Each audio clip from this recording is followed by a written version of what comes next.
મહિલાઓ એટલે શું કે ચૂલા ચોકા, ઘર, બાળકો, પારિવારિક જવાબદારીઓ સંભાળવી, કોઈ આમ નિર્ણાયક ભૂમિકામાં મહિલાઓ હોય એવું આપણે બહુ જૂના સમયથી દેખાતું નથી. અને જ્યારે આપણે આ વાત કરીએ ત્યારે ઘણા બધા લોકો ઇન્દિરા ગાંધીનું, પ્રતિભા પાટીલનું ઉદાહરણ આપીને એમ કે નહીં નહીં આપણે ત્યાં તો જુઓ આવા આવા ઉદાહરણ છે. તો ભાઈ આ તો ભાઈ આવડા મોટા આકાશમાં ધ્રુવ તારા જેવી વાત છે જે ક્યારેક ક્યારેક દેખાઈ જાય. આના લીધે તમે આખા આકાશને કઈ રીતે સર્ટિફિકેટ આપી શકો કે બહુ બધું છે?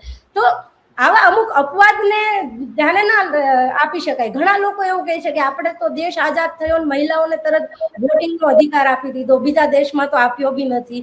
ઓકે, આપી દીધો, સારી વાત છે, પણ ફક્ત નેતા પસંદ કરવાનો અધિકાર આપ્યો ને, નેતા બનવાનો અધિકાર લેવા માટે બીજા 27 વર્ષ સુધી રાહ જોવી પડી, એની તો વાત કરો.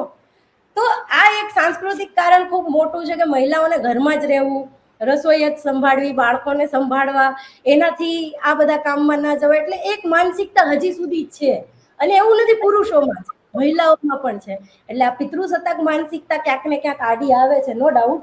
અને બીજા મનોવૈજ્ઞાનિક કારણો છે, જેમ કે મહિલાઓને